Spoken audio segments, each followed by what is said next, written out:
Assalamualaikum and welcome back to my channel. In this video we are going to do lecture number 38, but before we start the lecture don't forget to subscribe to the channel and like the video.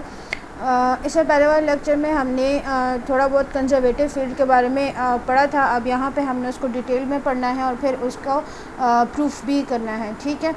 So let's start. सबसे पहले तो f.dr जो था, अगर वो दो points के दरमियान में होता है तो वो क्या करता है, उस पार्टिकुलर पाथ ऑफ इंटीग्रेशन पे डिपेंड करता है। लेकिन अगर कोई ऐसी कंडीशन हो जहाँ पे वो इस पाथ पे डिपेंड ना करे तो वहाँ पे वो क्या होता है, उसको f को हम कंजर्वेटिव कह देते हैं, ठीक है। For a closed path in a conservative field, और अगर कोई कंजर्वेटिव फील्ड में एक क्लोज्ड पाथ है, ठीक है, मतलब एक लूप है, यहाँ से स्टार्ट हो रहा है ना तो वापस भी आ रहा है, ठीक है। यहाँ से अगर स्टार्ट हो रहा है तो वापस आ रहा है, या फिर यहाँ से स्टार्ट हो रहा है और वापस आ रहा है, ठीक है।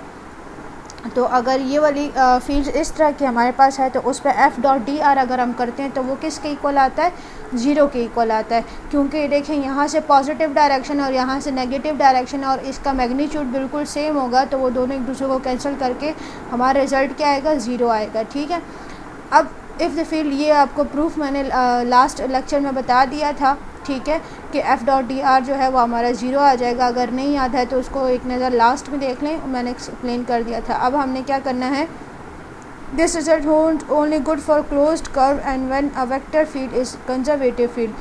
ये वाला जो रिज़ल्ट है ना कि f.dr इज़ इक्वल टू 0, ये सिर्फ तभी हो सकता है। अच्छा, ये आपका MCQ आ सकता है, मैं यहाँ पे बता देती हूँ, आपका MCQ आ सकता है कि f.dr इज़ 0 व्हेन, तो आपने लिखना है कि for a closed curve and when the field is conservative, when the vector field is conservative, तब जो है f.dr क्या होगा, 0 होगा, ठीक है। ये बात आपने याद रखनी है। आप एग्जांपल एक हम देख लेते हैं। f हमें गिवन है, अब हमने f.dr फाइंड करना है a और b पॉइंट के दरमियान में, और हमारे पास पाथ्स कितने हैं, 2 हैं, ठीक है। एक हमने क्या करना है, एक हमारा डायरेक्ट पाथ है और एक हमारा क्या है, फिर उसके डिफरेंट कर्व्स हैं, ठीक है। एक में कह रहे हैं along the curve whose parametric equation is x is equal to u, y is equal to u square and z is equal to 3u। देखिए ये वाला जो कर्व है ना, इसकी बात हो रही है, ये डायरेक्ट वाला है, ठीक है। देखिए इसको गौर से देख लें, यहाँ से स्टार्ट हो रहा है, ये वाली जो बात कर रहे हैं वो ये वाली है, ठीक है, जिसकी पैरामीट्रिक इक्वेशन हमें दी हुई है। दूसरा जो पाथ है उसको देख लें, कह रहे हैं कि C1 जो है वो 0 0 0 है, ठीक है, C1 2 2 0 0, यानी कि इस वाले, अब ये वाला रेस कर देते हैं हम, या इसको भी रहने दें। एक ये वाला पाथ है, ठीक है, और दूसरे वाले को हम ब्लू से करेंगे। ये हमारा 0 0 0 वाली लाइन है जो कि 2 0 0 तक जा रही है, यानी कि x क्या हो गया, x जो है वो 2 हो गया, और y और z क्या है, यहाँ पे y और z 0 है। फिर कह रहे हैं कि 2 0 0 से किधर तक गया, 2 4 0 तक, यानी कि आगे की तरफ गया, y एक्सिस पे x जो है वो 2 है और वहाँ से आगे गया है किधर, कौन से पॉइंट तक, 4 पॉइंट तक गया है, ठीक है। अच्छा, अब यहाँ से क्या किया, देखें ये वाला पॉइंट जो है ना, ये है 2 4 0, ठीक है। अब कह रहे हैं कि 2 4 0 से किधर तक गया, 2 4 6 तक, यानी कि अब कौन सी मूवमेंट होगी, अब अपवर्ड डायरेक्शन होगा, ठीक है। z एक्सिस में जाएगा, z एक्सिस के डायरेक्शन में जाएगा तो एक्स वाई प्लेन के क्या होगा, ये परपेंडिकुलर होगा, ठीक है। ये देखेंगे इसकी डायरेक्शंस है, ये C1 है, फिर उसकी जगह पे फिर C2 और फिर C3 पे जाएगा। तो हमने इन दोनों लाइन इंटीग्रल्स को क्या करना है, हमने इसको इवेल्युएट करना है, पहले डायरेक्ट लाइन से और फिर ये जो पाथ्स में डिवाइडेड है इससे करना है, ठीक है। तो सबसे पहले तो हमें f दिया हुआ है, उसको हम in terms of u change कर देंगे। आपको मैंने मेथड बताया हुआ है कि कैसे करना है, ठीक है। और dx जो है वो हमारा क्या हो जाएगा, ये x with respect to y with respect to z, हम इनको चेंज कर देंगे। dx dy और dz को हम किस में चेंज कर देंगे, du में चेंज कर देंगे, ठीक है। तो f.dr जब हम करेंगे तो ये हो जाएगा 2xyzi प्लस x स्क्वायर z j plus x square y k और डी एक्स डी वाई और डी जेड, ठीक है। इन दोनों को मल्टीप्लाई करेंगे तो आयत और आयत कंपोनेंट जो है मल्टीप्लाई होंगे, जेथ और jth component and kth component multiply होंगे, तो ये हमारे पास हो गया 2xyz d x plus x square z d y plus x square y d z, ठीक है। अब ये तो हमारे पास f.dr आ गया। अब इस f.dr को हमने क्या करना है, इन टर्म्स ऑफ यू लिखना है। अच्छा, आप यहाँ पे दोनों बातें कर सकते हैं, ये नहीं है कि आप कंफ्यूज हो जाएं कि ये क्या हो गया। आप यहाँ पे भी इसको भी इन टर्म्स ऑफ यू, पहले यहाँ पे इन टर्म्स ऑफ यू इसको वो कर लें, ठीक है, और फिर ये इधर से डी यू के साथ मल्टीप्लाई कर दें। यहाँ पहले आप ये एफ़ और जो डी आर है उसको मल्टीप्लाई कर दें और उसके बाद जो आपके पास रिज़ल्ट आए उसको in terms of you change कर लें, जो रिज़ल्ट है ना वो सेम ही आएगा, ठीक है। तो ये हो गया 6 पावर 4, ये 2xyz इस वाले को किया, ठीक है। यहाँ पे फिर x स्क्वायर y को इन टर्म्स ऑफ यू लिखा और फिर ये वाले को भी इन टर्म्स ऑफ यू कर दिया। तो ये हमारे पास आ गया 6u4 एंड 3u4, ठीक है। तो ये हमने इनको प्लस कर लिया, तो ये क्या हो गया 6, 6, 12, 13, 14 एंड 15। f.dr क्या आ गया 15u4 और dx की जगह du आ गया, ठीक है। क्योंकि हमने ये जो dx और dy dz है इनकी जगह भी हमने क्या लिख लिया, जो u की dx की सब्स्टिट्यूशन थी ना du, वो हमने कर ली। यहाँ पे हमने dy की सब्स्टिट्यूशन कर ली, ठीक है, और यहाँ पे हमने dz की सब्स्टिट्यूशन कर ली। ये मैं आपको बता दूँ, ये जो है ये dx है, ठीक है, ये जो है ये dy है और ये जो है ये dz है। तो मैं आपको ये बता रही हूँ कि अगर आपने यहाँ पे सब्स्टिट्यूशन कर दी और ये वाली सब्स्टिट्यूशन डायरेक्ट आप कर दो तो भी वो सही है। अगर आप ये f.dr को पहले f और dr को मतलब यानी कि f और dxi प्लस dy जो dzk को अगर इसको मल्टीप्लाई कर दें और उसके बाद फिर उसमें सब्स्टिट्यूशन करें, या फिर अगर पहले सब्स्टिट्यूशन करके फिर मल्टीप्लाई करें, आंसर आपका दोनों मेथड से सेम आएगा। आई होप आपको समझ आ रही है मैं क्या कह रही हूँ। यहाँ पे इन्होंने पहले मल्टीप्लाई कर दिया और उसके बाद उन्होंने उसमें वो u in terms of u उसको लिखा है, ठीक है। तो आप पहले इन टर्म्स ऑफ u भी लिख सकते हैं और फिर उसको मल्टीप्लाई करेंगे, सेम ही आंसर आपके पास आएगा। ये हो गया 15u4 du। अब हमने u की लिमिट्स फाइंड करनी है, वो भी मैंने आपको बताई कैसे करना है। x is equals to u है, y is equals to u square और z is equals to 3u है। a पॉइंट के लिए तो 0 0 0 है, x y और z की जगह अगर हम 0 पुट करेंगे तो a 0 0 0 के लिए u क्या आता है, u 0 आता है, ठीक है। फिर 2 4 6 है, अगर यहाँ पे हम लिख लें 2 4 और 6 की बात हम यहाँ पे कर लें, ठीक है। तो अगर x की जगह 2 लिखेंगे, y की जगह क्या लिखेंगे, y की जगह 4 आ जाएगा, x की जगह 2 और यहाँ पे z की जगह क्या आना है 6। तो ये देखें, अगर ये यहाँ पे ये 3 को इधर डिवाइड कर दें, यहाँ पे 4 का स्क्वायर रूट लें और ये तो सिंपल ही है, ठीक है, और 6 से हम क्या कर दें 3 को डिवाइड कर दें, तो यहाँ से भी क्या आंसर आता है 2 और यहाँ से भी क्या आंसर आएगा 2, ठीक है। तो b 2 4 6 के लिए हमारा u क्या आता है, u हमारा इक्वल्स टू 2 आता है, ठीक है। तो ये हमने f.dr में 15u4 du लिख लिया, लिमिट्स हमारी 0 to 2 हो गई। सिंपली इंटीग्रेशन को आप ओपन करेंगे तो आपके पास रिज़ल्ट क्या आता है 96 आता है, ठीक है। अब दूसरे मेथड से करते हैं, तो उसमें क्या करें, उसमें हमें पाथ्स का उन्होंने बताया हुआ है। पाथ्स का आपको पता है, सबसे आप f.dr लिखेंगे, ठीक है। f.dr हमारे पास है 2xyz dx प्लस x स्क्वायर z dy plus x square y dz। यहाँ पे जो हमने f.dr किया हुआ है ना, यही वाली बात, ये जो है ना f.dr ये यूज़ हो रहा है यहाँ पे ये यूज़ हो रहा है, ठीक है। तो अब यहाँ पे देखें, हमारा जो C1 है वो किसके पैरेलल है, वो x के पैरेलल है। तो x के जब पैरेलल होता है तो y और z क्या होंगे, y और z जो है वो 0 होंगे, ठीक है। y भी 0, z भी 0 और इस तरह से dy भी 0 और dz भी 0, ठीक है। तो ये हमारा कर्व 1 के लिए हो गया। तो जब यहाँ पे देखें y को 0 पुट करेंगे, z को भी 0 पुट करेंगे, तो ये पूरा का पूरा इंटीग्रल क्या हो जाता है 0 हो जाता है। इस तरह से C2 के लिए देखें, C2 के लिए हमने क्या करना है, C2 में ये वाली लाइन है, ठीक है। C2 में हम इस लाइन की बात कर रहे हैं, तो यहाँ पे देखें ये वाली लाइन जो है ये पैरेलल टू y एक्सिस है और y एक्सिस पे हमारा क्या आता है, x is equals to constant होता है। यहाँ पे x इज इक्वल्स टू क्या है, x इज इक्वल्स टू 2, ठीक है, x इज इक्वल्स टू 2 है और dx हमारा क्या होगा, dx जो है वो 0 होगा। z हमारा यहाँ पे 0 है, ठीक है, और dz क्या है, dz भी 0 है, ठीक है।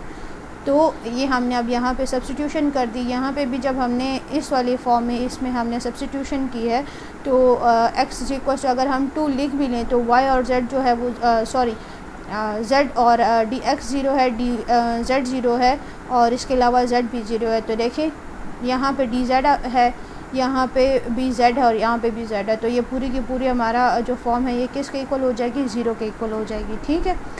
इसी तरह से C3 में देखें 240 से 246 तक जा रहा है, ठीक है। तो अब यहाँ पे ऐसे अपवर्ड डायरेक्शन में मूव हुआ जा रहा है, अपवर्ड डायरेक्शन में मूव हुआ जा रहा है। तो यहाँ पे हमारा क्या है, x भी इज इक्वल्स टू कोई कांस्टेंट होगा, x is equals to b के होगा, और y is equals to some constant होगा, ठीक है, यानी y is equals to b के होगा। तो x इज इक्वल्स टू क्या है, x इज इक्वल्स टू 2, और y यहाँ पे क्या था 4, तो y is equals x is equals to 2, ठीक है, और y इज इक्वल्स टू 4, ठीक हो गया। और dz हमारा क्या आएगा, dx भी 0 आएगा और dy भी 0 आएगा। क्यों? क्योंकि यहाँ पे हम कांस्टेंट्स की बात कर रहे हैं, ठीक है। अब ये सब्स्टिट्यूशन हम यहाँ पे कर देंगे तो ये हमारे पास हो गया 16 dz हो गया। और इंटीग्रल में लिमिट्स देख लें 0 to 6 है, क्योंकि यहाँ पे देखिए लिमिट्स हमारी z की क्या आ रही हैं, z जो है यहाँ पे इस वाले पोर्शन पे क्या है 0 है, और वो कहाँ तक गया है ये देखिए 246, यानी z क्या है, z जो है वो 6 है, ठीक है। तो हमने z की लिमिट्स लगा ली, उसको सिंपली ओपन किया तो हमारा आंसर क्या आया 96 आया, ठीक है। अब हमने क्या करना है C1, C2 और C3 को ऐड कर लेना है, तो हमारा क्या आंसर आता है f.dr 96 आता है। अब इस पर्टिकुलर एग्जांपल में देखें जो the value of line integral थी वो independent of the two paths, तो दोनों लाइंस का जो इंटीग्रल है वो सेम आ गया है दोनों पार्ट से, तो इसलिए हमारी ये फील्ड क्या है, f जो है वो एक कंजर्वेटिव फील्ड है, ठीक है। और इसको अगर हमें फाइंड करना है कि एक फील्ड जो है वो कंजर्वेटिव है कि नहीं, तो हम उसका कर्ल ले लेते हैं। कर्ल आपको पता है कि हमने क्या करना है, हमने क्रॉस प्रोडक्ट लेना है f के साथ इसका, ठीक है। तो वही फर्स्ट में i j क्या आ जाएगा, फिर पार्शियल और पार्शियल x, पार्शियल और पार्शियल y एंड पार्शियल और पार्शियल z आएगा। और ये जो थर्ड है यहाँ पे क्या आएगा, यहाँ पे हमारे पास i के नीचे i का फंक्शन, j के नीचे j का और k के नीचे k का फंक्शन आएगा, जो कि यहाँ से हमने लिया है, ये यहाँ से, ठीक है। ये वाला जो फंक्शन था हमारा i का हम i के नीचे लिखेंगे, j का j के नीचे और k का k के नीचे हम वो फंक्शन लिखेंगे। उसके बाद हमने उसका मैट्रिक्स मल्टीप्लिकेशन का आपको पता है आपने कैसे करनी है, वो अगर आप करेंगे तो हमारे पास आंसर क्या आ जाता है 0। अब यहाँ पे ये कुछ रिमार्क्स हैं जो कि आपको याद रखने MCQs में आ सकते हैं कि अगर हम क्या करते हैं, एक वेक्टर फील्ड जो है वो कंजर्वेटिव है या नहीं है, तो उसके लिए हम ये 3 टेस्ट कर सकते हैं। या तो हमारा f.dr जो है ना, अगर उसको एक क्लोज्ड कर्व पे हम ले रहे हैं तो वो 0 होगा, या फिर उसका कर्ल जो है f का कर्ल 0 होगा, या फिर f is equal to grad v का पता ना, ग्रेडियंट ऑफ v। तो अगर इनमें से कोई भी कंडीशन हम अप्लाई कर सकते हैं एज इज़ कन्वीनियंट, यानी कि जो हमारी जो मेथड का कन्वीनियंट होगा, हमें इजी होगा, तो हम उस वाले मेथड से इसको सॉल्व कर सकते हैं और बता सकते हैं कि जो फील्ड है वो कंजर्वेटिव है या फिर नहीं है, ठीक है। इसके बाद अब हमने आज थ्योरम्स पढ़ने हैं दो, एक डाइवर्जेंस थ्योरम पढ़ना है, एक गॉस थ्योरम पढ़ना है। तो सबसे पहले डाइवर्जेंस थ्योरम स्टार्ट करते हैं, उसको गॉस थ्योरम भी कहा जाता है। तो गॉस थ्योरम में क्या है, गॉस थ्योरम जो है वो एक क्लोज्ड सरफेस के लिए, किसके लिए, वो एक क्लोज्ड सरफेस या फिर एक सॉलिड की बात अगर हम करते हैं तो वहाँ हम किसकी बात करते हैं, वहाँ हम डाइवर्जेंस थ्योरम की बात करते हैं, ठीक है। ये बात आपने याद रखनी है। यहाँ पे क्या कह रहे हैं कि इंटीग्रल ऑफ डिव एफ का पता है ना कि डाइवर्जेंट ऑफ एफ जो हमने लास्ट उसमें पढ़ा था, d v is equal to integral of F dot d s over a surface s. यहाँ पे ट्रिपल इंटीग्रल की बात हो रही है, वॉल्यूम की बात हो रही है, और यहाँ पे सरफेस इंटीग्रल में उसको चेंज करें, यानी डबल इंटीग्रल में उसको चेंज करें, ठीक है। तो बात ये कर रहे हैं कि इसका मतलब ये है कि वॉल्यूम इंटीग्रल जो कि ट्रिपल इंटीग्रल है, ये बात भी आपको याद रखनी है कि वॉल्यूम इंटीग्रल क्या होता है, ट्रिपल इंटीग्रल होता है, और सरफेस इंटीग्रल क्या होता है, वो डबल इंटीग्रल होता है। तो ट्रिपल इंटीग्रल को हम क्या कर सकते हैं, उसको हम एज अ सरफेस इंटीग्रल यानी डबल इंटीग्रल में भी लिख सकते हैं, ठीक है। ये दोनों जो है ये क्या होते हैं, इक्वल होते हैं। Divergence of f d v is equal to f dot d s. अब हम आगे एग्जाम्पल करेंगे जिससे हमने ये प्रूफ करना है। एग्ज़ाम्पल बहुत ज़्यादा डिटेल है तो मैं आपको समझाऊंगी, लेकिन आपने इसको सॉल्व खुद करना है, ठीक है। स्टेप वाइज मैं आपको समझा दूँगी करना है क्या। इसमें डाइवर्जेंस थ्योरम में हमने क्या करना है, एक्स स्क्वायर आई plus Z J plus y के, इसको ये हमारा एफ़ है, ठीक है। प्लेन्स हमें लिमिट्स बताई हुई हैं, z is equal to 0 to 2, x is equal to 0 to x is equal to 1, y is equal to 0 to y is equal to 3। लेकिन ये देखें कि कह रहे हैं कि region bounded by the, bounded मतलब कि रीजन हमारा क्या होगा, क्लोज होगा। ये डायग्राम को ज़रा गौर से देख लें, ये देखें x is equal to 0 to 1, ये हमारा x जो है वो 0 to 1 हो गया। y क्या है, y जो है वो 0 to 3 है, y जो है वो 0 to 3 है, ये हमारा y एक्सिस है, ठीक है। z की क्या बात कर रहे हैं, z की बात वो कर रही हैं कि z इज़ फ्रॉम 0 to 2, तो ये हमारा 0 to 2 हो गया। अब हमने ये रीजन को क्या करना है, उन्होंने कहा है कि ये बाउंडेड है, ठीक है। इट मीन्स कि एक्स एक्सिस जो है वो नीचे भी 0 से 1 तक है, ऊपर भी 0 से 1 तक है। जो z एक्सिस है वो इस यहाँ पे भी 0 to 2 है और यहाँ पे भी 0 to 2 है। इसी तरह यहाँ पे जो y एक्सिस की बात हो रही है तो वो यहाँ भी जो है 0 to 3 है, यहाँ भी 0 to 3 है और यहाँ भी 0 to 3 है, ठीक है। आपने ब्लॉक तो बनाया होगा ना कभी, जो क्यूब टाइप होता है, तो ये हमारे y हो गए। अब यहाँ पे देखें x एक्सेस यहाँ पे तो हमने कर लिया ना, अब यहाँ पे भी x एक्सेस जो है 0 to 1 है, यहाँ पे भी x एक्सेस 0 to 1 है, ठीक है। z एक्सेस की बात अब कर लें तो ये देखें यहाँ वाले पॉइंट पे भी z एक्सेस जो है वो 0 to 2 होगा और यहाँ पे भी वो 0 to 2 ही होगा, ठीक है। तो इस तरह से ये डायग्राम हमने बनानी है। अब देख लेते हैं क्वेश्चन को। हमने क्या करना है, हमने पहले इसको शो करना है, पहले हमने div f से फाइंड करना है इसको, और फिर हमने क्या करना है f डॉट डी एस से करना है, और वो हमें इनको बताना है कि जो दोनों रिज़ल्ट, दोनों से हमारा रिज़ल्ट सेम आएगा। div f में हमने क्या करना है, आपको पता है कि हम f का क्या करेंगे, f को जो हमारा ग्रेड है उससे डॉट प्रोडक्ट करेंगे तो हमारे पास डाइवर्जेंस आ जाएगी। ये आपको पता होगा कि जब आप वेक्टर और वेक्टर को डॉट प्रोडक्ट करते हैं तो हमारे पास रिज़ल्ट क्या आता है, रिज़ल्ट जो है वो एक स्केलर आता है, ठीक है। तो यहाँ पे हमने डॉट प्रोडक्ट कर लिया तो हमारे पास क्या आ गया, 2x आ गया। तो डाइवर्जेंस ऑफ f से हमारे पास क्या आ गया, डाइवर्जेंस ऑफ f से हमारे पास 2x आ गया, और बाकी हमने dv और इंटेग्रल ओवर v यानी ओवर वॉल्यूम हमने लिख लिया। अब इसको हमने ओपन किया तो ये हो गया 2x dz dy dx over volume v, ठीक है। अब हमने क्या करना है, अब यहाँ पे हमने वॉल्यूम को जो है इसकी लिमिट्स देनी है। तो सबसे पहले dz की बात हो रही है, dz की लिमिट्स क्या थी, 0 to 2 थी। dy की बात हो रही है फिर, तो dy की लिमिट्स क्या है, 0 to 3। dx की बात हो रही है तो उसकी लिमिट्स क्या है, 0 to 1, ठीक है। फिर उसको सिंपली आपने इंटीग्रेट करना है और हमारा जो आंसर आता है वो 6 आता है। फिर हमने करना है f डॉट डी एस यानी कि f dot normal of ds, ठीक है, यानी कि हमें डायरेक्शन जो है वो ds को देनी होगी।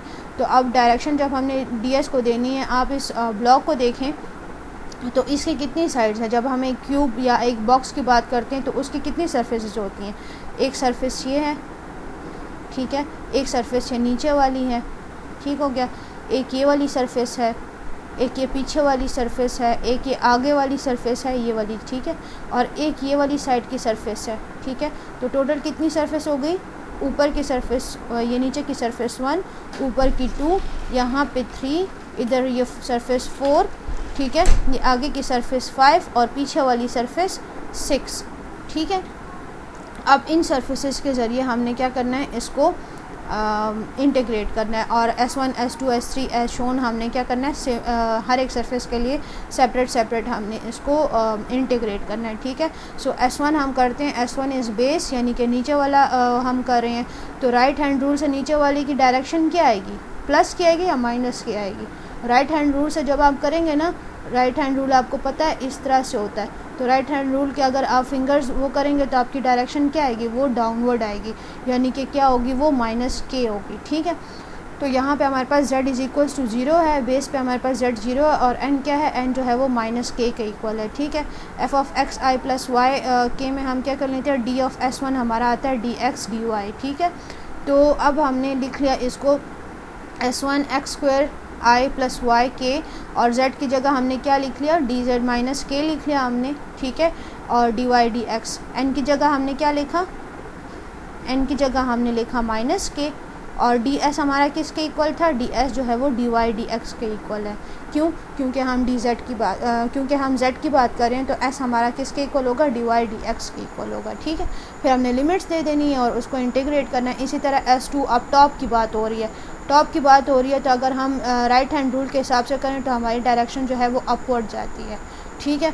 अपवर्ड हमारी डायरेक्शन जाती है तो वो क्या हो जाएगी, वो k डायरेक्शन हो जाएगी। तो वही हमने करना है, z इज़ इक्वल्स टू ऊपर अपवर्ड डायरेक्शन में क्या है, इधर z इज़ इक्वल्स टू क्या है, इधर z इज़ इक्वल्स टू 2 है, डायरेक्शन हमारी क्या है, k है, ठीक है। और S2 हमारा क्या होगा, वही dx dy होगा।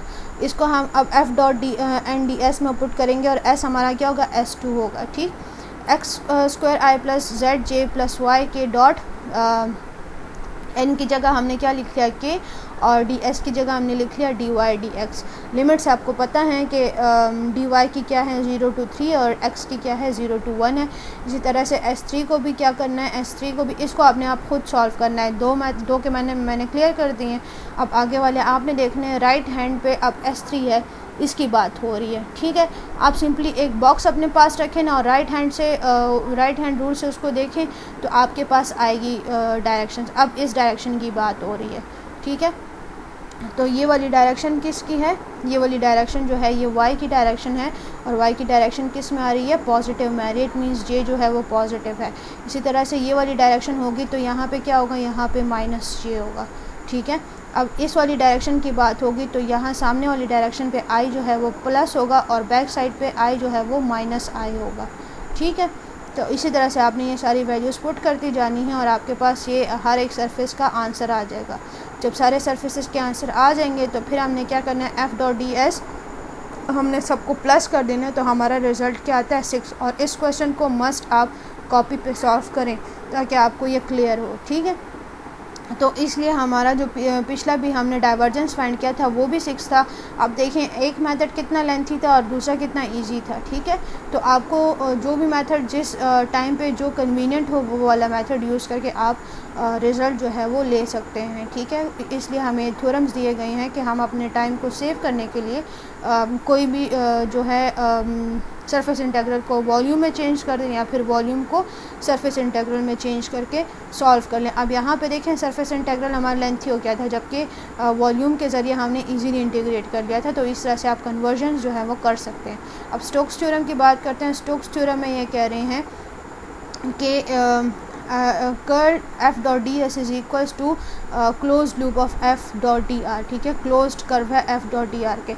इसका क्या मतलब है, इसका मतलब ये है कि हम एक सरफेस इंटीग्रल को क्या कर सकते हैं, उसको हम in terms of a line integral लिख सकते हैं, ठीक है। और यहाँ पे जब बात होगी तो यहाँ पे सरफेस क्या होगी, यहाँ पे ओपन की बात होगी, ठीक है। ओपन सरफेस हमारे पास होगी, ठीक है। ओपन सरफेस होगी और ओपन सरफेस को हम क्या कर सकते हैं, हम अगर उसका एफ डॉट डी एस का curl F dot d S लें या फिर एफ डॉट डी आर लें, ये दोनों जो है ये इक्वल है। हम curl F dot d S को चेंज कर सकते हैं एफ डॉट डी आर में और एफ डॉट डी आर को चेंज कर सकते हैं curl F dot d S में, ठीक है। और इसका थ्योरम जो है वो लेंथी है, इसलिए हम इसको सिर्फ जो एक एग्जांपल है उसके ज़रिए इसको एक्सप्लेन करेंगे, ठीक है, या डिमॉन्स्ट्रेट करेंगे। एक हेमिस्फेयर की बात हो रही है। अब देखिए हेमिस्फेयर की बात हो रही है मतलब स्फेयर है लेकिन हेमी हाफ है, ठीक है। और ये उसका फार्मूला है x square plus Y square plus z square is equals to 4।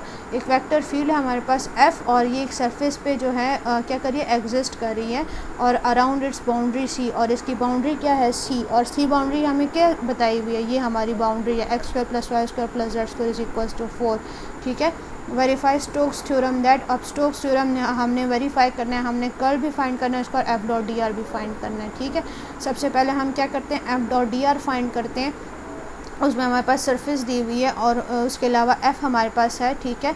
सी जो है वो सर्कल है, यानी जो कर्व हमारा है वो सर्कल का है, x square plus Y square और 4 ये वाली जगह की बात ये कर रहे हैं, ठीक है। ये बॉटम पे जो होता है ना तो ये हमारा क्या होता है, ये एक्स वाई प्लेन की बात करें तो एक्स वाई प्लेन में हमारा क्या होगा, X square plus Y square is equals to 4, ठीक हो गया।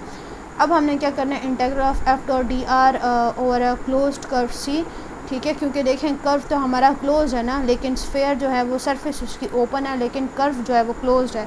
तो ये हो गया 2i इंटू डी आर क्या है, i d x plus j d y plus k d z, दोनों को मल्टीप्लाई करेंगे तो क्या आता है 2y d x x d y और एक्स जेड डी जेड, ये हमारा क्या आ गया, एफ डॉट डी आर आ गया।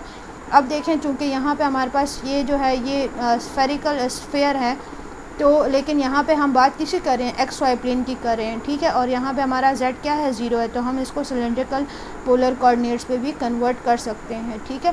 तो पोलर कोऑर्डिनेट्स में x क्या होता है, r cos थीटा होता है और y क्या होता है, वो r sin थीटा होता है, ठीक है। और z हमारे पास यहाँ पे क्या है, z is equals to 0, d x हमारा इधर जो एक्स है इससे हमारा डी एक्स हो जाएगा -2 sin थीटा डी थीटा, और ये जो वाई है इससे अगर हम डी वाई लेंगे तो वो हो जाएगा 2 cos थीटा डी थीटा, ठीक है। और लिमिट्स हमारी क्या है, वो 0 to 2 पाई है, क्योंकि हम एक्स वाई की बात करें, एक्स वाई में हमारी लिमिट क्या होती है, वो 0 to 2 पाई होती है, ठीक है। क्योंकि ये देखें पूरे सर्कल की हम बात करें, ये फुल जो सर्कल है ना, इस फुल की बात हम करें तो फुल सर्कल के लिए हम क्या लिखते हैं, 2 पाई लिखते हैं। तो ये हमारी थीटा की लिमिट्स हो गई। फिर इसको आप सिंपली इंटीग्रेट करेंगे, ये इधर ने 2 बाई पाई लिखा हुआ है ना, ये 2 पाई है, ठीक है, 2 बाई पाई नहीं है, ये 2 पाई है। अब हम इसको इंटीग्रेट करेंगे और इंटीग्रेट करने के बाद आपके पास आंसर आता है -12 पाई, ठीक है। अब हमने क्या करना है, अब हमने f dot d S curl find करना है। पहले हम curl f dot d S यानी कि हम पहले कर्ल f फाइंड करेंगे और फिर हम उसको डी एस से क्या करेंगे, डॉट प्रोडक्ट उसका लेंगे और फिर उसको सॉल्व करेंगे। पहले तो हम कर्ल लेते हैं, कर्ल का मेथड आपको आता है, ठीक है। डी एस को भी हमने क्या करना है, डी एस को भी हमने नॉर्मल के साथ लिखना है। तो नॉर्मल फाइंड करते हैं, gradient of s divided by gradient का हमने जो डिटर्मिनेंट लेना है, ठीक है। फार्मूला ओपन करेंगे तो ये 2xi + 2yj + 2zk, ठीक है। ग्रेडियंट जो है वो आपको लेना आना चाहिए, सही है, क्योंकि हमने पहले उसकी इतनी प्रैक्टिस कर ली है, उस हिसाब से आपको इसका पता होना चाहिए कि आपने जो s का फंक्शन है, सरफेस हमारी क्या है, सरफेस हमारी है x² + y² + z² = 4, यही है ना, ठीक है। या फिर -4 कर लें = 0, ये हमारी सरफेस है। सरफेस में हमने क्या करना है, पहले इस पूरा जो s है इसको आपने विद रिस्पेक्ट टू x करना है, फिर विद रिस्पेक्ट टू y उसको डिफ्रेंशिएट करना है और फिर with respect to z differentiate करना है, ठीक है। और with respect to x differentiate करेंगे तो उसको क्या लिखना है, उसको i के साथ लिखना है। विद रिस्पेक्ट टू z जब डिफ्रेंशिएट करेंगे तो वहाँ आपने k लिखना है, और with respect to y differentiate करेंगे तो वहाँ पे क्या लिखना है, j लिखना है। तो वही बात यहाँ पे हुई है। यहाँ पे अगर हम इस पूरे फंक्शन को with respect to x differentiate करते हैं तो ये हमारे पास बनता है 2x, और साथ क्या लगा देंगे हम i। अगर इस पूरे फंक्शन को with respect to y differentiate करेंगे तो हमारे पास आता है 2y, और साथ क्या लगा देंगे, j। और इसी तरह से अगर हम इसको विद रिस्पेक्ट टू z करेंगे तो 2zk हमारे पास आ जाएगा, ठीक है। अब यहाँ पे देखें, यहाँ भी 2 है और नीचे जो है ये भी 4x² + 4y² 4z²। इसको आपने यहाँ पे थोड़ी सी सिंप्लीफिकेशन करनी है, मैं करके बताती हूँ। अच्छा, यहाँ पे देखें, ये हमारे पास बनता है, ठीक है, 2xi + 2yj + 2zk। यहाँ से फिर यहाँ पे देखें, ठीक है, ये देखें, पहले हमने यहाँ पे सब में 2 है तो हमने यहाँ पे 2 कॉमन ले लिया। नीचे भी देखें सब में 4 4 4 है तो हमने 4 कॉमन ले लिया, ठीक है। 2 लिखा हुआ है, अब 4 कॉमन है। 4 का अगर हम स्क्वायर रूट लेते हैं तो 4 2 का स्क्वायर है तो 2 बाहर आ गया, और साथ अंदर क्या रह गया, स्क्वायर रूट में रह गया x² + y² + z²। ये वाला 2 और ये वाला 2 जो है ये क्या हो जाते हैं, कैंसिल हो जाते हैं। xi + yj + zk रह गया, नीचे है square root of x² + y² + z²। हमें पता है कि x² + y² + z² किसके इक्वल है, 4 के, तो हम उसकी जगह लिख लेते हैं उसकी वैल्यू 4। इस तरह से अगर हम 4 को जब स्क्वायर रूट से निकालते हैं, 4 किसका स्क्वायर है, 2, तो हमारे पास क्या आ जाता है, xi + yj + zk/2, ठीक है। अब हमने क्या करना है, s कर्ल जो है वो f डॉट डी एस हमने फाइंड कर लिया है। s कर्ल हमारा क्या था, -zk + -3k, ये वाला, ठीक है, कर्ल हमारा जो आया था। और जो हमारे पास यहाँ पे n आया, नॉर्मल आया, उसको हम लिख लेंगे xi + yj + zk/2, और साथ में क्या लिख लेंगे, ds लिख लेंगे। ये हमारा हो गया सॉल्व इतना, ठीक। अब इसके बाद हमने क्या करना है, अब इसके बाद 1/2 हमने बाहर लिख लिया। ये वाला 2 जो है ना, इसको हमने क्या कर लिया, इसको हमने कांस्टेंट है तो इसको हमने बाहर लिख लिया इंटीग्रल के। अब हमने इसको चेंज करना है स्फेरिकल कोऑर्डिनेट सिस्टम में। स्फेरिकल कोऑर्डिनेट सिस्टम अगर आपको याद नहीं है तो आई थिंक लेक्चर 3 या लेक्चर 4 में है, उसमें आप देख लें इसको। और इस तरह से x = r की जगह हम क्या लिखेंगे, r की जगह हम हर जगह पे 2 लिखेंगे, ठीक है। इस तरह sin phi cos थीटा वही सारी लिमिट। अब यहाँ पे मैं आपको लिमिट्स का बता देती हूँ। पहले तो ये जो वैल्यूज़ हैं x y z की, जहाँ जहाँ पे भी है वहाँ पे आपने पुट कर देनी है। ds जो हमारा आएगा 4 sin phi d थीटा, ठीक है। अब ये देखें, यहाँ पे हमारे पास इंटीग्रल में हमने वैल्यूज़ पुट कर ली हैं। अब d phi d थीटा हमें 2 लिमिट्स चाहिए, d phi की लिमिट्स चाहिए और d थीटा की लिमिट्स चाहिए। तो d phi की लिमिट्स जो है वो 0 to π/2 होगी, और d थीटा की लिमिट्स हमने पहले भी की थी, वो क्या है 2 एंड 0 to 2 π है। अब ये कैसे है, यहाँ पे देखें, जो फाई की बात होती है ना, तो वो z के साथ हम बात करते हैं। z की जगह पे हमारे पास क्या होता है, फाई आता है। जैसे कि हमारे पास होता है ना एक्स वाई जेड होता है, तो हम तो स्फेरिकल में हमारे पास क्या होता है, रो, थीटा एंड फाई। तो z की जगह फाई की बात हो रही होती है। तो z अगर किसी भी पॉइंट से, अगर इस पॉइंट को हम z लेते हैं तो वो अगर ओरिजिन तक जाता है तो वो कितना का एंगल बनाता है, वो 90 डिग्री का एंगल। यहाँ पे देखें 90 डिग्री का एंगल सरफेस के साथ बना रहा है, अगर हम वहाँ से हम कोई परपेंडिकुलर ड्रॉ करते हैं, ठीक है। तो फाई की लिमिट्स हमारे पास क्या आएंगी, फाई की लिमिट्स हमारे पास आएंगी π/2, ठीक है। और इस तरह थीटा की लिमिट्स हमारे पास आएंगी 0 to 2 पाई। और इसकी आप इसका सोल्यूशन करेंगे, इसको सॉल्व करेंगे तो ये देखें साइन स्क्वायर फाई है ना, और इसको हम कर लेंगे तो ये हो जाएगा साइन क्यूब फाई, ठीक है। और इसी तरह से आपने सारी कैलकुलेशंस कर लेनी है। कैलकुलेशंस आप कर लोगे तो फिर आपके पास क्या आ जाता है, फिर आपने उसको लिमिट्स देनी है, इंटीग्रेट करना है। इधर आप अगर d5 से इसको क्या करेंगे, अगर इंटीग्रेट करेंगे, ठीक है। यहाँ पे हमने क्या किया, स्टार्ट में इंटीग्रेट किया तो ये कॉस थीटा किस में चेंज हो जाता है, हाँ कॉस थीटा जो है ये हो जाता है साइन थीटा में चेंज हो जाता है, ठीक है। और इसी तरह से हमारा क्या आ गया, 2 जो है वो साइन फाई, हाँ कॉस जो है वो साइन में चेंज हो गया, तो ये हमारे पास हो गया 2 साइन क्यूब फाई। और ये वाला जो साइन थीटा था ये किस में चेंज हो गया, ये साइन थीटा में चेंज हो गया, ठीक।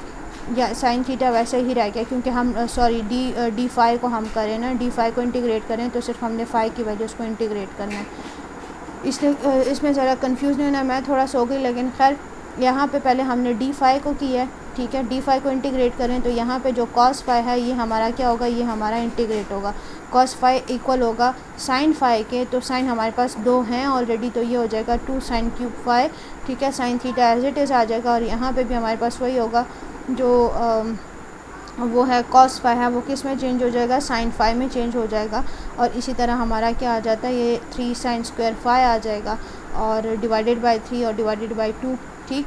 और फिर आपने क्या करना है, फिर इसको इंटीग्रेट करना है, लिमिट्स देनी, और उसी तरह फिर आपने डी थीटा के लिए उसको इंटीग्रेट करना है और लिमिट्स वगैरह पुट करेंगे तो आंसर हमारा क्या आता है, -12 पाई। अच्छा, इसको आप कॉपी पे करें, क्योंकि आप बग़ैर कॉपी के करें इसको देखेंगे तो समझ नहीं आएगा। इसमें बहुत हैवी कैलकुलेशंस हैं और without solving it you are not going to get it, okay. So with this we have come to the end of our lecture. I hope आपको समझ आ गया हो। प्रैक्टिस करें, मैथ्स है, विदाउट प्रैक्टिस आप सिर्फ एक लेक्चर देख के या वीडियो देख के इसको नहीं समझ सकते हैं। जब तक आप खुद नहीं करेंगे तो आपको नहीं समझ आएगा कि किस स्टेप के बाद क्या करना है और किस तरह करना है, ठीक है। So good luck and see you in the next video. Till then take care and अल्लाह हाफ़िज़।